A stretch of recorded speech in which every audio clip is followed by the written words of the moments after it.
Thank you all for being here today, and I want to thank Applied Intuition for inviting us to participate. Also, I want to thank General James Mingus for being here today, Vice Chief of Staff of the Army, previously Director of the Joint Staff, previous to that, the J3, as well as being the commander of the 82nd Airborne Division. So a storied history, both in combat and here back ashore. In the Army, and I want to talk today about how we're digitally modernizing the Army. But to start with, let's start with a discussion about kind of how the Army fights. So the Army's operational concepts are focused on this idea of distribution, multi-domain operations, being able to maneuver and gain ground against an adversary by penetrating his air defenses and being able to dominate both in a decision-making way, but also in terms of fire. So how is the Army evolving to be able to maintain that ability to have a decision-making advantage as well as the lethality advantage over opponents? Before we get started, though, where did Young Bang go? Young, did you stay? Are you going to be my lifeline? I had no idea I was following you. He's the smartest guy in the building. I'm a little intimidated right now. But unless you want to leave so you can't come back and correct all my mistruths here. But it's great to be here. Great to see everybody. Tony, thanks again for the invite. Bryan, thanks for sitting up here with me during this time frame. So it's great to be here. So I'm going to riff off a little bit of General Milleyism because he loved to talk about the changing character of war. He never would go anywhere in terms of the nature of war, which is a political contest fought violently with humans and a contest of wills. But the way he used to describe the character of war, he had four big buckets: who you fight, where you fight, what do you fight with, and how do you fight. And the last two, because you can't ever predict who you fight or where you fight, those typically come out of different places. You can think about it, you can prepare for it, but the things you can affect is how you fight and what do you fight with. Well, when the chief and the secretary came on board as a team, not that he had it wrong, but General Milley had the network modernization as the number one priority for the Army. General George has elevated that to the number one priority for many good reasons. Everything that's out there anymore is absolutely network centric. Whether it moves, whether it shoots, whether it's a precision-guided munition, there is nothing on the battlefield anymore that isn't connected either by a sensor or some component of the network. And so absent that, both on the decision authority side, and I'm going to start there and then I'll come back to, the network and its importance to, warfighting. Folks have probably heard of the term the cognitive hierarchy, which in any given problem set, anything that you kind of first start to kind of take a look at, we all as humans start off in the data layer, then we climb out of that and we develop information, then we develop understanding and eventually understanding. And when an organization in this enrollment crystalism, when you have shared understanding inside of a broader organization, that's when the power of that entity really starts to take shape. But that climb out of that data to information and knowledge and understanding and shared understanding so you can actually visualize, describe, direct, assess, and then the do loop starts over again. So in 2001, 9/11, and Tony Thomas was my boss at the time, and we all knew we were going to Afghanistan. And we all started looking around at each other and said, where's Afghanistan? What language do they speak? How tall are the mountains? How many rivers do they have? We were at a dearth of information in terms of what we truly understood about Afghanistan. That's just an example. Think about some of the more sophisticated threats today and into the future. If you have to go through that same component of moving up that hierarchy, we're just never going to be as fast as the adversary. It's the advent of artificial intelligence, the advent of algorithms that can be taught rules, I believe, can pull you up out of that much faster and keep you out of that. So if you put a series of those triangles together over time and imagine a campaign, you initially crawl out of it and you get shared understanding and you move out and you execute a mission. Now you got a mission change, you have a situation change, you have conditions change, something happens. Traditionally, we will pull ourselves back down to the lower levels, and it takes us a while to climb back. There are tools that are out there today and are getting better every single day that keeps us out of that data layer, keeps us up into the knowledge and understanding and shared understanding at a much faster rate. And that is just one of the ways I believe that we, from a decision advantage perspective, will be faster than our adversaries. The network itself. we inside the Army, the Joint Force, we now, it's been a kind of a rat's mess for a significant amount of time. Just inside the Army on our tactical systems, 17, 18 different disparate battle command systems that gets after all these functions that were all developed independently. They were not designed to talk to each other. Now, over the last, and it's really kind of going kind of back to General Milley, started with him in terms of an effort to fix that. Well, we've gotten to the point where all those systems now work together, but the complexity of that network, the fragility of it, is still way beyond what we need to do. So I'm not going to talk about, we have two big buckets, C2, the term we use, C2 fix and C2 next. I'm not going to spend a lot of time on C2 fix because that's taking existing technology and infusing it into our formations, reducing complexity and allowing our formations to talk.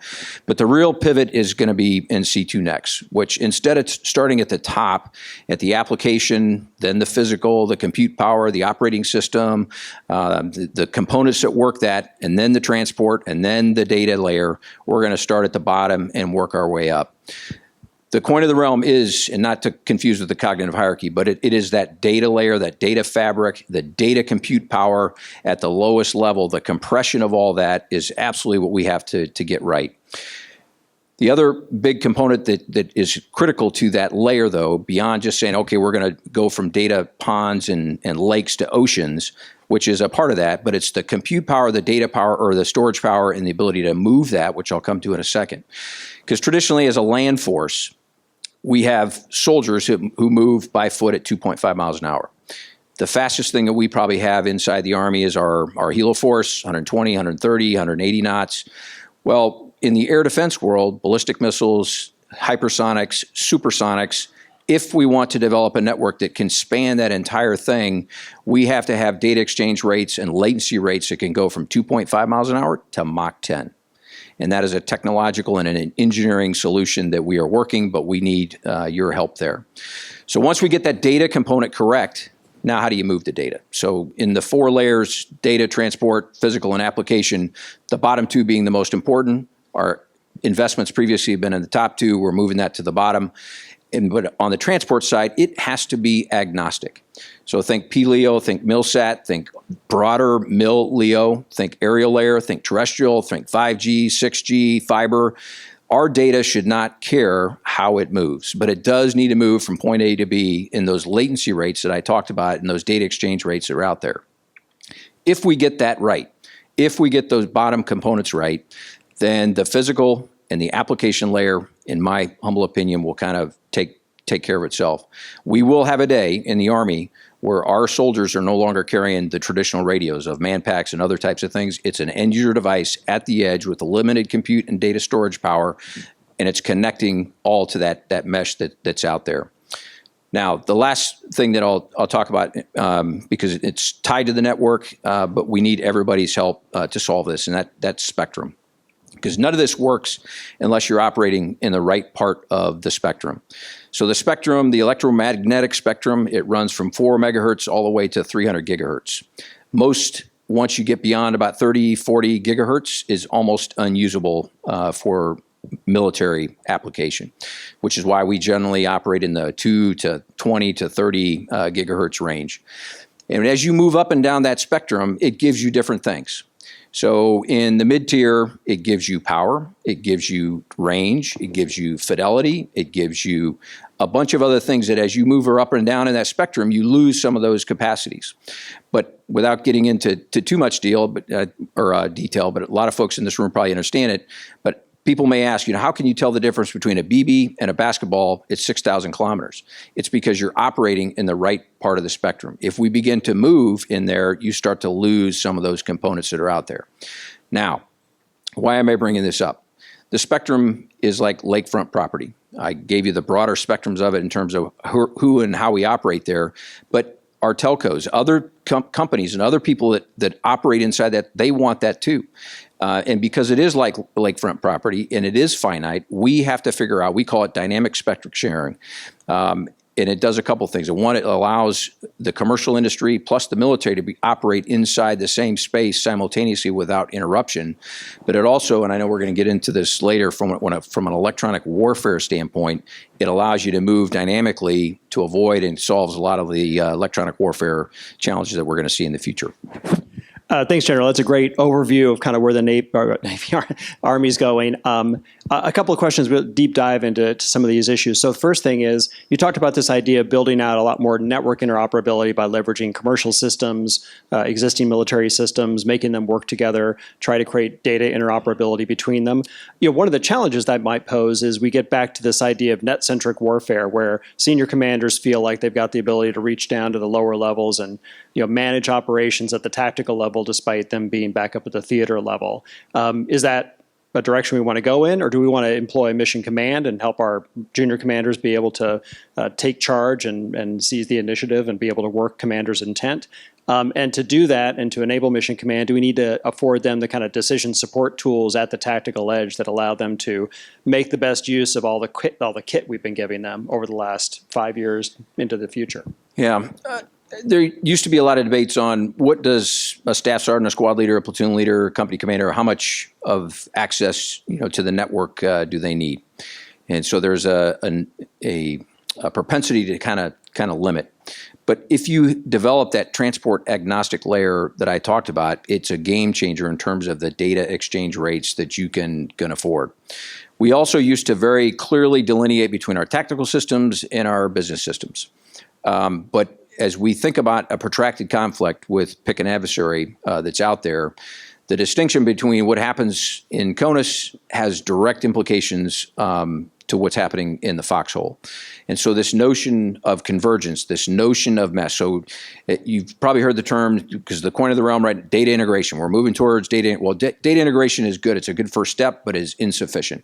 Think of a puzzle that you put together, one-dimensional, laying on a table. That's data integration. We have taken all those pieces and we have put them together, but they don't really interact with each other. Data orchestration now takes that and moves it into a multi-dimensional kind of component. Data mesh now goes from static, one-dimensional, to data orchestration, which is multi-dimensional, to now an ecosystem that interacts with each other. And I am of the belief, and I think the chief and the secretary, is that in a future high-end conflict, if you are the lead platoon of the lead company, of the lead battalion, of the lead brigade going through the SK gap between Poland and Latvia, I want that squad leader, that platoon leader, to have everything that the United States government has to bring to bear, which is why these distinctions of how we've bifurcated the various networks that are out there is something that we got to get past. Now, that's not to say you still can't prioritize and modulate the data exchange rates based on where the requirements are, but if you haven't built it into the architecture up front, if you do need it, it's too late if you haven't built it there ahead of time. Yeah, that makes a lot of sense. And getting back to your point on the spectrum, the Army's fielding a new generation of electronic warfare systems to try to take charge of the spectrum and control the spectrum, terrestrial air system and its various family of system components. How are we doing at fielding the kind of capabilities we need to deny an adversary like Russia, China, et cetera, their ability to use the spectrum? And how are we doing at our ability to use passive sensing or bistatic or multistatic sensing to minimize our likelihood of counter detection and the likelihood that our forces will be targeted because of their own emissions? Well, some of it is tactics. We have moved away from large static command posts and command and control nodes and formations that provide a large signature. Now, just about everything we own does provide a signature, but if you have the ability to rapidly disaggregate, reaggregate, when necessary, it starts with that, and just to reduce your overall footprint and your signature. But then there's other technologies out there that we're looking at. It's some of it. There's a term called chameleon. I mean, it kind of goes back to dynamic spectrum sharing, which is half of the equation. If you in a given location sense that somebody's either trying to detect you, jam you, deny you, it starts to migrate inside of that spectrum. Almost similar technology to the old frequency hopping, but that would do it randomly on its own. In this case, it's sensing what's out there, and it is automatically moving through that spectrum to deny the adversary the ability to either jam or detect. Right. And on passive sensing, one of the things that we've seen is obviously the counter UAS challenge that is emerging both in the Middle East, and in Ukraine. Obviously, they've got that problem as well. And one of the difficulties they have is using active sensors to do that counter UAS mission makes them more detectable, more likely to be targeted. Is the Army pursuing ways to try to improve its passive sensing or bistatic sensing of these kinds of threats? And then how is the Army working to come up with ways to coordinate offensive and defensive fires so that we actually have a way to attrite those threats before they get shot instead of simply being a catcher's mitt? Yeah, so counter UAS, it's an acute problem today because we have troops in harm's way in Iraq, in Syria, in other parts of the Middle East. And so we are working with General Krill and his team. I mean, when we're not waiting. We've got prototype systems that are physically in CENTCOM right now, and even if it doesn't work, we're trying to do everything we can because even if it doesn't work, we're going to learn faster, fail faster, and try and improve on the back end of that. And so for today, right now, is we are all in on trying to solve this counter UAS problem. But in the aggregate, in the long term, from an operational perspective, counter UAS is a part of the integrated air and missile defense architecture, and it has to be tied to not just the interceptors and the way you defend, the command and control apparatus that goes with it, and the stovepipe systems that we were talking about earlier. That is all things that we are working. But the way that the U.S. military has traditionally done integrated air missile defense is to defend points on the ground, or to defend critical assets, or to defend another high-end air defense system, or defend a city, or something that is critical, critical asset lists, defended asset lists. You've probably heard those terms, CALs and DALs. I personally think, and I think the Army would agree in terms of where we're trying to go, is we need to kind of change that paradigm. Because of and we just saw a recent example when Iran launched, and you saw it in the open press, 300 plus variation systems of ballistic missiles, UAS, one-way attack drones, et cetera, from the Middle East into Israel. We had 24/7 air caps from the Air Force up. We had 24/7 air caps up from the Navy. We had ballistic missile shooters in the Red Sea and the Gulf. We had other assets that layered from the time that those assets were launched all the way into Israel itself, in which David Sling, Iron Dome, and all those other things took, and only a handful of those things actually leaked through. That's the approach that we need to take in the future. We can no longer defend points on the ground. When we set up a defense and we get a defensive mission in the Army, we establish an engagement area. We understand what we've been asked to do and how it fits into the broader plan and the scheme of maneuver, why you're defending and why it's important. And we say, okay, this is where I want to kill the enemy, and we go out and we establish an engagement area and obstacles and mines and things that disrupt and delay, and then we set up direct fires and indirect fires that attrit that adversary before they actually get to a trench line. We just need to take that same concept and make it multidimensional, and our air and missile defense needs to be tied into that. And the distinction, to your point, Bryan, of offensive and defensive fires, I think there's going to be a time in the future when a cannon artillery may be able to do an air defense mission and an artillery mission. That's not to suggest you need less quantity of, but you may have a system that can provide multiple roles. Yeah, that's a good point. So that brings up the role of command and control systems and decision support systems. FAD-C2, for example, has been around since the 80s. And it's a terrific system for helping operators manage the kind of near term or the near range air defense fight.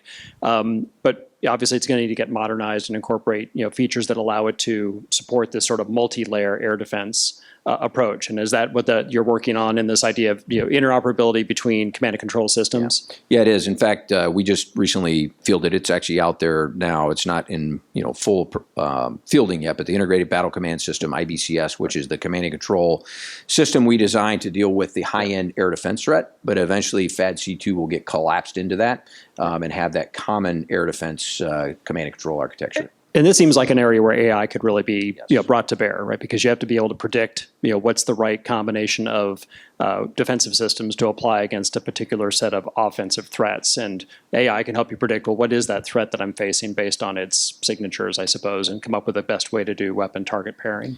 Yeah, and an example that we need to take beyond just ballistic missiles, and I'll be a little bit cryptic here, but when our buddy out of North Korea decides to do one of his things that happen fairly often anymore, within seconds of a launch out of North Korea, we're able to type, characterize, track, identify, and if necessary, intercept through a series of space-based assets, terrestrial-based assets, maritime-based assets, and allows in a very short period of time, between 6 and 12 minutes, is this a threat or not? Do I need to engage or not?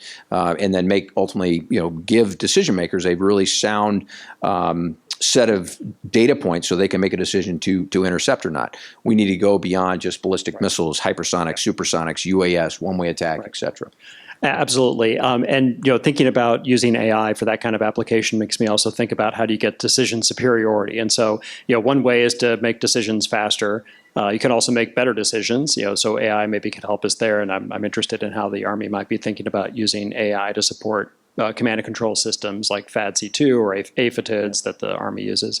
And then also, how do I try to degrade the opponent's ability to make decisions? So how am I messing with his ability to understand the environment, think about the options available to him? Are there ways that I can help undermine the Russian or the Chinese decision-making process? Well, in the actual kill chain itself, there's tons of applications that I believe are going to be appropriate when it comes to AI to help speed up that decision cycle. But here's another application going back to that cognitive hierarchy.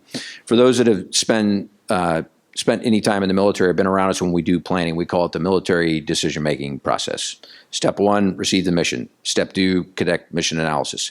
And the first step in mission analysis, which is, for lack of better terms, that you are framing the problem. So you understand your facts, your assumptions, your left and right limits, your can-dos and your must-dos, and what does higher ask you to do.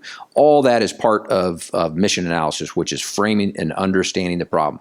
Because if you don't get that right, and you don't understand that problem, you're probably not going to develop options on the back end that are adequate to deal with that problem.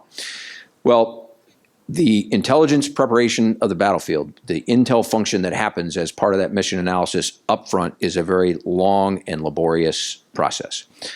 We love to beat up our intel folks, go faster, because the ops guys, they can't start doing a lot of the detailed planning until you get that intelligence preparation of the battlefield, the IPB stuff done first. Well, most of our tools that are out there from an AI perspective are rules-based algorithms. We know our adversary's doctrine. We know how many ships, planks, tanks, and airplanes they have. It can be applied to topography. It is our belief, my belief, and the intel community's belief that 80%, because on the back end of that intelligence preparation of the battlefield, the end product is what we call a situational template of the adversary. And then you juxtapose that against yours. Most of that could be automated. So instead of doing the stubby pencil drill that intel folks, and you get that 80% solution given to you, now you're thinking instead of doing, because you're just making those minor adjustments. You know what? I think that red icon, instead of being here, probably is over on this hilltop. So not only does it speed us up, but I think it's going to make our folks be able to climb out of that cognitive hierarchy I was talking about earlier, and they're thinking instead of doing. Which makes me think about, there's an audience question that relates to this, is I'm a Navy guy. We've had a lot of difficulties recently getting people to join the Navy. That's right. Thank you. Although Admiral Grady, he thinks I'm a quasi SWO, surface warfare officer. Because I had to learn all this stuff about the Navy as the director of the Joint Staff and the J3. I'm sorry that you had to do that, but I appreciate it. But we've had a lot of difficulty recruiting people in the Navy over the last couple of years. I know the Army's had some challenges as well, and we're asking now for an Army that's even more technologically sophisticated than the Army that we've had in the past. So what are the kinds of talents that you're looking for in the next generation of soldiers, and how are we trying to recruit them and compete with companies like Applied Intuition that might be seeking to bring them into their fold as well? Well, recruiting is a challenge for everybody, the entire Joint Force. We believe, and the Secretary, the Chief, and I have all testified that we believe we're going to make our benchmarks this year. But we've had to do a lot of kind of unnatural things to make from reorg to more professionalization of our recruiting force, broader population that we're going after. A lot of people, you'll hear, we have this thing called Future Soldiers Prep Course that someone who may not have otherwise physically or cognitively meet the standards for the military, we bring them in, they go through this course, and we bring them, so we haven't lowered our standard, we bring them to our standard. And the success rate has been phenomenal. But the bottom line, though, is that the propensity to serve and the eligibility to serve, those trajectories in the United States of America is moving in the wrong direction. So even though we are solving that today, this year, next year, that this is going to continue, and we all collectively, as a nation, need to figure out how we're going to deal with this. But in terms of your specific talent, inside of our professional military education, the chief has really been beating the drum on data literacy, building it into our professional, from initial military training all the way up, because digital literacy is here with us. The kids coming in these days are far more tech savvy than we are. So even though they may not pass the reading writing, they can certainly make the ones and zeros inside of a machine. That's right. They can code. They understand different kinds of languages that are out there. But for the technical fields themselves, we are actively recruiting both in college and high school those that have that propensity to learn that are out there. So those are more focused efforts to get after the skill sets if we want them to actually start writing ones and zeros. But in the aggregate, I would just, because like I said, this is not just a U.S. military problem. This is a United States of America problem when it comes to recruiting and retention. Yeah, absolutely. And thinking about the role of software, the increasing centrality of software to warfare. Obviously, we need the kind of people that are able to contribute in software writing at all levels of the chain of command. So thinking about software and its role in supporting data interoperability, even out to the tactical edge where we might find ourselves having to adapt by writing new software, just like we see in Ukraine. Do we have the right processes or organizational constructs for us to be able to have software delivered to the edge to support the kinds of frontline commanders that you described earlier, and then the ability to adapt if we need to in response to enemy countermeasures or enemy action, because we see that happening in Ukraine today, and even we see the Houthis doing it for their part.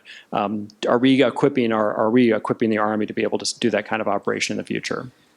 We are. But there's a couple of other, so a lot of people use the term software-defined open architecture. It kind of rolls off our tongue now, and what does that really mean? But it is true. We do want everything we bring in. We want it to have an open architecture, and we want it to be software-defined instead of hardware-defined. If you walked into one of our division or brigade command posts 10 years ago, everything would be separated by hardware. You'd have an unclassed stack that dealt with the data and the transport power associated with an unclassed. You'd have a classified, you'd have a high side, you might have a coalition. Everything was defined by hardware. And we had unrealistic hardening requirements too. We want this box that sits inside of a Humvee to survive a nuclear blast in 600 feet of water and 645 degrees. Well, if you're in those conditions, there's no humans around that are working that thing either. A simple iPad, a device with an Uber OtterBox around it, that's probably good enough. And because it's cheaper, and if it does get destroyed, you go out and you buy a new one. And so we're not in the business of doing mass software stuff, but we want to be able to maximize what the commercial industry is doing at a much faster rate. We don't want to build $30,000 hardened box across 400,000 Humvees that 10 years later, it's OBE, but you can't afford to go out and buy new ones. And so completely changing how we do that is imperative. The other, layer, and think a future tank, think a future airplane, think a future, whatever that platform is, it almost has to be just a platform. Absent so think of a cockpit of an F-35, and I'm not saying this is how we built it, but you ought to be able to go in and just pull that cockpit out, put a new one in. It's the same thing with our future tanks that are out there. Because what we have learned is, given the cost, our M1 Abrams has been around since 1974, 1975. And it's going to be with us. The B-52 has been flying for 60 plus years. But so sled-like, where you can go in and pull those, if we keep that software-defined open architecture, you have a much better and easier ability to pull stuff out and put new stuff in. Which will be critical, I think, to adapting in the future environment. As you said, the character of war is becoming much more dynamic, and we're having to react to it, just like we've seen our allies and partners having to do overseas today. Well, with that, I think we've run out of time, unfortunately. So, General James Mingus, thank you very much for being here with us today. Thank you, Bryan. Thanks, everybody.